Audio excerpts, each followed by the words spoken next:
Good morning, all. Let us move to the third module of Management Concepts and Thoughts. മൂന്നാമത്തെ module എന്ന് പറയുന്നത് basics of ബിസിനസ്സിൻ്റെ basics ആയിട്ടുള്ള ഒത്തിരി കാര്യങ്ങളാണ് നമ്മളിവിടെ നോക്കുന്നത്. പല പല ഹെഡിങ്സ് കാണും ബിസിനസ്സുമായി റിലേറ്റ് ചെയ്ത. അപ്പോൾ ഓരോ ദിവസത്തെയും പോർഷൻസ് അന്നന്ന് തന്നെ പഠിച്ചു പോവുക. അവസാനം ഒരുമിച്ച് പഠിക്കാനിരുന്നാൽ it will be difficult for you. Okay, അതുപോലെ തന്നെ ഒരു കാര്യം, നിങ്ങളുടെ ഫസ്റ്റ് ഇൻറ്റേർണൽ ഉടനെ ഉണ്ടായിരിക്കും, ഫസ്റ്റ് ഇൻറ്റേർണൽ എക്സാം. അപ്പോൾ അതിന് നമ്മുടെ സബ്ജക്റ്റിൻ്റെ portions first module as well as second module, first and second module combined ആയിരിക്കും ഫസ്റ്റ് ഇൻറ്റേർണൽ എക്സാമിന് വേണ്ടിയിട്ട് പ്രിപ്പയർ ചെയ്യേണ്ടത്. സോ ഇപ്പോഴേ അതൊന്ന് പഠിച്ച് വെച്ചേക്കുക. ഫസ്റ്റ് മൊഡ്യൂൾ ഓൾമോസ്റ്റ് നമ്മൾ പഠിച്ചതായിരുന്നു, അപ്പോൾ അതൊന്ന് റിവൈസ് ചെയ്യുക. സെക്കൻഡ് മൊഡ്യൂൾ കൂടെ പഠിക്കുക. ഇടയ്ക്ക് നെക്സ്റ്റ് വീക്ക് ഒരു ദിവസം ക്ലാസ് ടെസ്റ്റ് കൂടെ കണ്ടക്ട് ചെയ്യാം. Okay, moving to the topic, business. Business can be defined as an organization that sells goods or service for profit. പ്രോഫിറ്റിന് വേണ്ടിയിട്ട് ഗുഡ്സ് അല്ലെങ്കിൽ സർവീസുകൾ വിൽക്കുന്ന ഒരു ഓർഗനൈസേഷനെ, ഒരു സ്ഥാപനത്തിനെ നമുക്ക് ബിസിനസ് എന്ന് പറയാം. ഈ ബിസിനസ്സിനെ പറ്റി ഒത്തിരി അധികം ഡെഫിനിഷൻസ് നിങ്ങൾക്ക് കിട്ടും. ഇഷ്ടമുള്ള 1-2 ഡെഫിനിഷൻസ് പഠിച്ചാൽ മതി. So simply we can say that business is an organisation that supplies goods and services to people who want them. ഓരോ പ്രോഡക്റ്റ് അല്ലെങ്കിൽ സർവീസ് ആവശ്യമുള്ള ആൾക്കാരിലോട്ട് എത്തിക്കുവാൻ വേണ്ടിയിട്ട് റൺ ചെയ്യുന്ന ഒരു ഓർഗനൈസേഷനെയാണ് ബിസിനസ് എന്ന് പറയുന്നത്. ഈ ബിസിനസ് തന്നെ 3 ആക്ടിവിറ്റീസിന് വേണ്ടിയിട്ട് റൺ ചെയ്യും. Industrial activities, commercial as well as financial activities. Main objective എപ്പോഴും പ്രോഫിറ്റ് അല്ലെങ്കിൽ മോണിറ്ററി ഗെയിൻസ് ആയിരിക്കും. അങ്ങനത്തെ സ്ഥാപനം മാത്രമല്ല, ബിസിനസ് നോട്ട് ഫോർ പ്രോഫിറ്റ് എന്നൊരു കാറ്റഗറി കൂടെ ഉണ്ട്. ബട്ട് സ്റ്റിൽ ബിസിനസ് എന്ന് പറയുമ്പോൾ പൊതുവേ അത് പ്രോഫിറ്റിന് വേണ്ടി റൺ ചെയ്യുന്നതായിരിക്കും. Industrial aspect means it is nothing but the production of goods and service. Goods അല്ലെങ്കിൽ സർവീസിൻ്റെ പ്രൊഡക്ഷനാണ് ഇൻഡസ്ട്രിയൽ ആസ്പെക്റ്റ്. അതേസമയം ഈ പ്രൊഡ്യൂസ് ചെയ്ത ഗുഡ്സ് അഥവാ സർവീസിനെ ഡിസ്ട്രിബ്യൂട്ട് ചെയ്യണം, വിതരണം ചെയ്യണം. ആ വിതരണമാണ് കൊമേഴ്ഷ്യൽ ടേംസ് അല്ലെങ്കിൽ കൊമേഴ്ഷ്യൽ ആസ്പെക്റ്റ്. നമ്മൾ പറയത്തില്ലേ buying and selling of goods, അതാണ് കൊമേഴ്ഷ്യൽ ആസ്പെക്റ്റ്. പിന്നെ ഫിനാൻഷ്യൽ ആസ്പെക്റ്റ്, ഈ പറയുന്ന 2 industrial as well as commercial ആയിട്ടുള്ള പ്രോസസ്സിലും ഓട്ടോമാറ്റിക്കലി ഫിനാൻഷ്യൽ ആക്ടിവിറ്റീസ് ഇൻവോൾവ് ആണ്.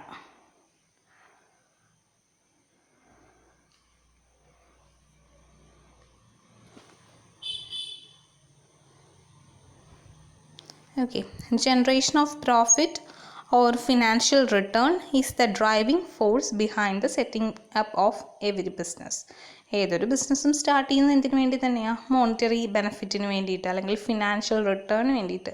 സിമ്പിളായിട്ട് പറഞ്ഞാൽ പ്രോഫിറ്റ് കിട്ടാൻ, ലാഭം കിട്ടാൻ വേണ്ടിയിട്ടാണ് ബിസിനസ് റൺ ചെയ്യുന്നത്. So let us look into the objectives of business. ബിസിനസ്സിൻ്റെ ഒബ്ജക്റ്റീവ് എന്ന് പറയുന്നത് പ്രോഫിറ്റ് ജനറേഷൻ, അതുപോലെ വെൽത്ത് മാക്സിമൈസേഷൻ. ഇത് രണ്ടുമായിരിക്കും ബേസ് ഒബ്ജക്റ്റീവ്. ബൈ ഹാർട്ട് ചെയ്യുക, profit generation as well as wealth maximisation. നമുക്ക് കിട്ടുന്ന പ്രോഫിറ്റ് അഥവാ ലാഭം കൂട്ടുക, പ്രോഫിറ്റ് ഉണ്ടാക്കുക. അതോടൊപ്പം നമ്മുടെ ധനം, വെൽത്ത് ഉള്ളതിനേക്കാളും കൂട്ടുക, ഇരട്ടിയാക്കുക, അല്ലെങ്കിൽ അത് ഡേ ബൈ ഡേ ഇൻക്രീസ് ചെയ്തുകൊണ്ടിരിക്കുക. ഇത് രണ്ടുമാണ് ബിസിനസ്സിൻ്റെ ബേസിക് ഒബ്ജക്റ്റീവ്സ്. ഇത് കൂടാതെ വേറെ കുറച്ച് ഒബ്ജക്റ്റീവ്സ് ഉണ്ട്. അതാണ് economic objectives, social objectives, human objectives, national objectives as well as global objectives.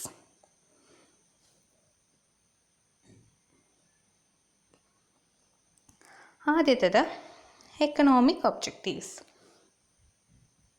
Economic objective എന്ന് പറയുന്നത് ജനറേഷൻ ഓഫ് പ്രോഫിറ്റ് തന്നെയാണ്. ലാഭത്തിന് വേണ്ടിയിട്ട് എന്തൊക്കെ ചെയ്യാം? കസ്റ്റമേഴ്സിനെ അട്രാക്റ്റ് ചെയ്യാം, പുതിയ പുതിയ പ്രോഡക്റ്റ്സ് എപ്പോഴും ഇൻട്രൊഡ്യൂസ് ചെയ്തുകൊണ്ടിരിക്കാം, വേസ്റ്റേജ് കുറയ്ക്കാം ലാഭത്തിന് വേണ്ടിയിട്ട്. അതുപോലെ കോസ്റ്റ് എഫക്റ്റീവായിട്ട് ബിസിനസ് റൺ ചെയ്യാം. ഇതൊക്കെയാണ് പ്രോഫിറ്റ് ഇൻക്രീസ് ചെയ്യാൻ വേണ്ടിയിട്ട് ബിസിനസ് ചെയ്യുന്നത്. These all comes under economic objectives. രണ്ടാമത്തേത് സോഷ്യൽ ഒബ്ജക്റ്റീവ്സ്. ഈ പറയുന്ന ലാഭത്തിന് പുറമെ സൊസൈറ്റിയുടെ നീഡ്സ് അല്ലെങ്കിൽ സൊസൈറ്റിയുടെ ആവശ്യങ്ങൾ അത് മനസ്സിലാക്കി അതിനനുസരിച്ച് ആക്ടിവിറ്റീസ് ചെയ്യുക. അതാണ് സോഷ്യൽ ഒബ്ജക്റ്റീവ് എന്ന് പറയുന്നത്. അതിൻ്റെ അകത്ത് വരുന്ന കാര്യങ്ങൾ production and supply of best quality goods and service. ഏറ്റവും നല്ല ക്വാളിറ്റിയിലുള്ള ഗുഡ്സ് അല്ലെങ്കിൽ സർവീസ് കസ്റ്റമേഴ്സിന് പ്രൊവൈഡ് ചെയ്യുക. എക്കോ ഫ്രണ്ട്ലി ആയിട്ടുള്ള ഓപ്പറേഷൻസ്, അതുപോലെ ലോഫുൾ ഓപ്പറേഷൻസ്, നിയമത്തിനനുസരിച്ച് എക്കോ ഫ്രണ്ട്ലി ആയിട്ട് നേച്ചറിനെ അധികം ഉപദ്രവിക്കാതെ, ഡിസ്റ്റർബ്ഡ് ആക്കാതെ, മലിനമാക്കാതെ ബിസിനസ് കൊണ്ട് നടക്കുക. ഗുഡ് കസ്റ്റമർ റിലേഷൻഷിപ്പ്, ബിസിനസ്സും കസ്റ്റമേഴ്സുമായിട്ട് നല്ലൊരു റിലേഷൻഷിപ്പ് കൊണ്ടുപോവുക. ഫെയർ ട്രേഡ് പ്രാക്ടീസസ്, കച്ചവടത്തിൽ നല്ല രീതിയിൽ ഫെയർ പ്രാക്ടീസസ് യൂസ് ചെയ്യുക. ഇപ്പോൾ 1 കിലോ എന്ന് പറഞ്ഞൊരു ഐറ്റം നമ്മൾ കൊടുക്കുകയാണെങ്കിൽ അത് കറക്റ്റ് 1 kg തന്നെ വേണം, അല്ലാതെ 980 gram പോരാ. അപ്പോൾ അങ്ങനത്തെ കള്ളത്തരങ്ങളൊന്നും ഉണ്ടാവരുത്. ഫെയർ ആയിട്ടുള്ള ട്രേഡ് പ്രാക്ടീസ് ആയിരിക്കണം ഫോളോ ചെയ്യുന്നത്. ഇതൊക്കെയാണ് social objectives of business. Then comes human objectives. Human objectives എന്ന് പറയുന്നത് it is an attempt to ensure the satisfaction of employees in the business. ബിസിനസ്സുമായിട്ട് ക്ലോസ്ലി റിലേറ്റ് ചെയ്ത ആൾക്കാരാണല്ലോ അവിടുത്തെ എംപ്ലോയീസ്. അവരെ സാറ്റിസ്ഫൈ ചെയ്യാൻ വേണ്ടിയിട്ടുള്ളതാണ് ഹ്യൂമൻ ഒബ്ജക്റ്റീവ്സ്. എംപ്ലോയീസ് എപ്പോഴൊക്കെ സാറ്റിസ്ഫൈഡ് ആകും? ജസ്റ്റ് ഒന്ന് ആലോചിച്ച് നോക്കിയേ. അവർക്ക് ഫിനാൻഷ്യൽ, ഫിസിക്കൽ അല്ലെങ്കിൽ മെൻ്റൽ വെൽഫെയർ കിട്ടുമ്പോഴായിരിക്കും സാറ്റിസ്ഫാക്ഷൻ ഉണ്ടാകുന്നത്. ഫിനാൻഷ്യൽ സൗണ്ട്നെസ് എങ്ങനെയൊക്കെ കിട്ടും?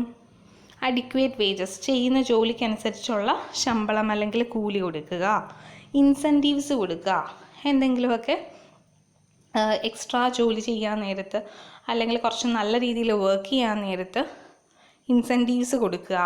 പിന്നെ അലവൻസസ് കൊടുക്കുക, ട്രാവൽ അലവൻസോ ഹൗസ് റെൻറ്റ് അലവൻസോ അങ്ങനെ എന്തെങ്കിലും അലവൻസസ് ഒക്കെ എക്സ്ട്രാ ആയിട്ട് കൊടുക്കുക. അല്ലെങ്കിൽ കുട്ടികളൊക്കെ പഠിക്കുന്നുണ്ടെങ്കിൽ അവർക്ക് വേണ്ടിയിട്ട് എഡ്യൂക്കേഷണൽ അലവൻസ് കൊടുക്കുക.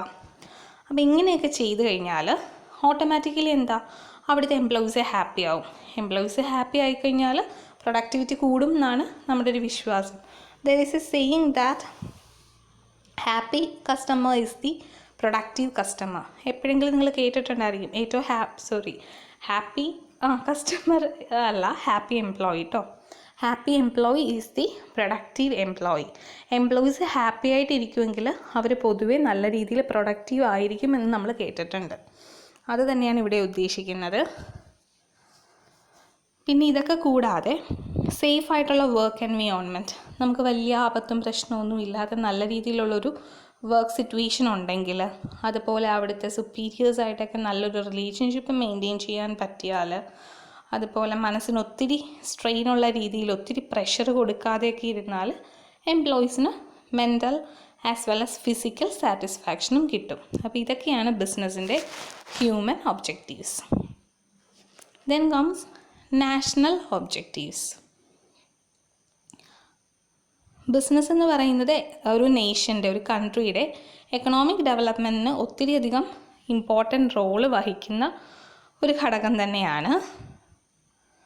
ബിസിനസ് എപ്പോഴും ഫങ്ഷൻ ചെയ്യുന്നത് ഓരോ രാജ്യത്തെയും ഗവൺമെൻറ്റിൻ്റെ ലീഗൽ ഫ്രെയിംവർക്ക് ഉണ്ടായിരിക്കും. ആ ലീഗൽ ഫ്രെയിംവർക്കിനുള്ളിൽ നിന്ന് വേണം ബിസിനസ്സും അതിൻ്റെ ആക്ടിവിറ്റീസും റൺ ചെയ്യാൻ. അപ്പോൾ നാഷണൽ ഒബ്ജക്റ്റീവ്സിൽ ഉൾക്കൊള്ളുന്നത് production and distribution of goods and services according to national interest. രാജ്യത്തിന് ആവശ്യമുള്ള ആ നാഷൻ്റെ ഇൻട്രസ്റ്റ് എന്താണോ അതിനനുസരിച്ചുള്ള പ്രോഡക്റ്റുകൾ പ്രൊഡ്യൂസ് ചെയ്യുക, അതുപോലെ തന്നെ ഡിസ്ട്രിബ്യൂട്ട് ചെയ്യുക. ഇത് കൂടാതെ ഫെയർ ആയിട്ടുള്ള പ്രൈസസ് ചാർജ് ചെയ്യുക. പ്രോഡക്റ്റിന് അല്ലെങ്കിൽ സർവീസിന് ഒത്തിരി പൈസ വാങ്ങരുത്, ഒരു ഫെയർ പ്രൈസ് ആയിരിക്കണം വാങ്ങുന്നത്. എംപ്ലോയ്മെൻറ്റ് ജനറേറ്റ് ചെയ്യുക, ഗവൺമെൻറ്റിന് വേണ്ടിയിട്ട് ടാക്സ് അടയ്ക്കുക ഫ്രം ബിസിനസ്. ഇതൊക്കെയാണ് national objectives of business. Then comes global objectives. Globally പറയാനാണെങ്കിൽ ഒരു രാജ്യത്ത് ഹോം മാർക്കറ്റിൽ മാത്രമല്ലാതെ ഫോറിൻ മാർക്കറ്റ്സ്, അതായത് ഫോറിൻ കൺട്രീസിലെ മാർക്കറ്റ്സിലോട്ട് കൂടെ നമ്മുടെ പ്രോഡക്റ്റിനെ കയറ്റി അയക്കുക, എക്സ്പോർട്ട് ചെയ്യുക, അവിടെ കൂടെ സെയിൽ ചെയ്യുക. അതൊക്കെയാണ് global objectives. It is done to expand volume of sales volume കൂട്ടാൻ, കൂടുതൽ പ്രോഡക്റ്റ് വിൽക്കാൻ, റിസോഴ്സസ് അക്വയർ ചെയ്യാൻ, അല്ലെങ്കിൽ ടെക്നോളജി ഇൻഫർമേഷൻസൊക്കെ വേറെ രാജ്യത്ത് നിന്ന് ഇങ്ങോട്ട് നമുക്ക് വാങ്ങാൻ, അതുപോലെ കോമ്പറ്റീറ്റേഴ്സിൽ നിന്നുള്ള റിസ്ക് കുറയ്ക്കാൻ ഒക്കെ ഗ്ലോബൽ ഒബ്ജക്റ്റീവ്സ് ഹെൽപ്പ് ചെയ്യും. സോ ഒരു രാജ്യത്ത് മാത്രം കച്ചവടം ഒതുക്കി കൂട്ടാതെ അങ്ങോട്ടും ഇങ്ങോട്ടും വേറെ രാജ്യങ്ങളുമായിട്ട് കൂടെ ടൈപ്പ് ചെയ്ത് ഗ്ലോബലി സെയിൽ ചെയ്യുക, അതാണ് ഗ്ലോബൽ ഒബ്ജക്റ്റീവ്സ്. അതോടെ ഒബ്ജക്റ്റീവ്സ് ഓഫ് ബിസിനസ് എന്ന ടോപ്പിക്ക് കംപ്ലീറ്റ് ആയി. Next is stakeholders of business. Stakeholders എന്ന് വെച്ചാൽ these are those groups without whose support the organisation would cease to exist. ഈ stakeholders എന്ന് പറയുന്ന വ്യക്തികളില്ലെങ്കിൽ ഒരു ബിസിനസ്സും ഒരു ഓർഗനൈസേഷനും എക്സിസ്റ്റ് ചെയ്യത്തില്ല. അത്രയ്ക്ക് ഇമ്പോർട്ടൻ്റ് ആണ് സ്റ്റേക്ക് ഹോൾഡർ. അപ്പം ആരാണ് ഈ stakeholder? Stakeholder means any group or individual who can influence or who is influenced by any operation of the business.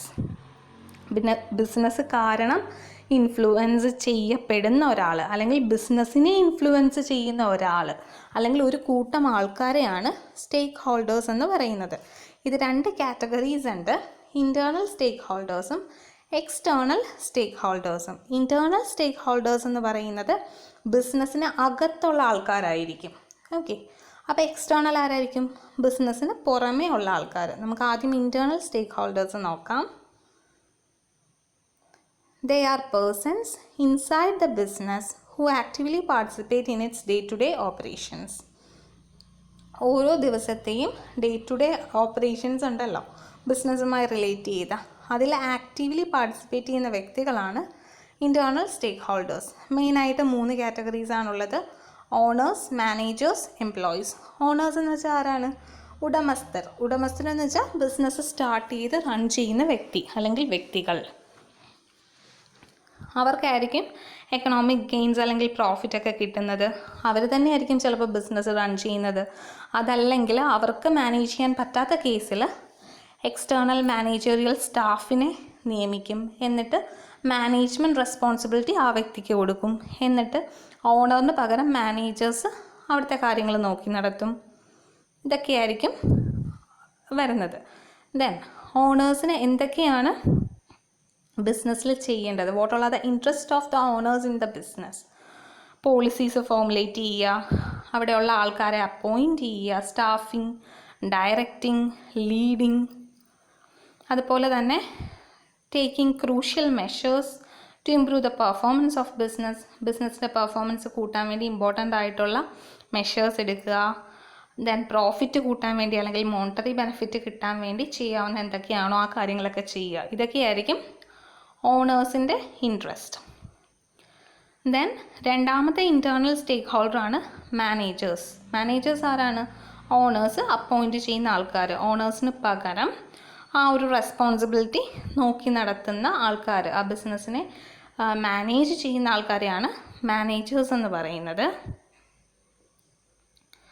അവർക്കവിടെ ചെയ്യാനുള്ളത് ബിസിനസ്സിൻ്റെ പെർഫോമൻസ് കൂട്ടുക, അതായത് പ്രൊഡക്ടിവിറ്റിയും എഫക്റ്റീവ്നെസ്സും കൂട്ടുക. അതുപോലെ എന്തെങ്കിലും ടാർഗറ്റ്സ് ഉണ്ടെങ്കിൽ, ഫിക്സഡ് ടാർഗറ്റ്സ് ഉണ്ടെങ്കിൽ അത് അച്ചീവ് ചെയ്യുക, ബിസിനസ് ഗ്രോത്തിലോട്ട് കൊണ്ടുപോവുക. ഇതൊക്കെയാണ് മാനേജേഴ്സിൻ്റെ റോൾസ്. ദെൻ മൂന്നാമത്തെ ഇൻറ്റേർണൽ സ്റ്റേക്ക് ഹോൾഡറാണ് എംപ്ലോയീസ്. എംപ്ലോയീസ് എന്ന് പറഞ്ഞാൽ any person who is hired by the owner.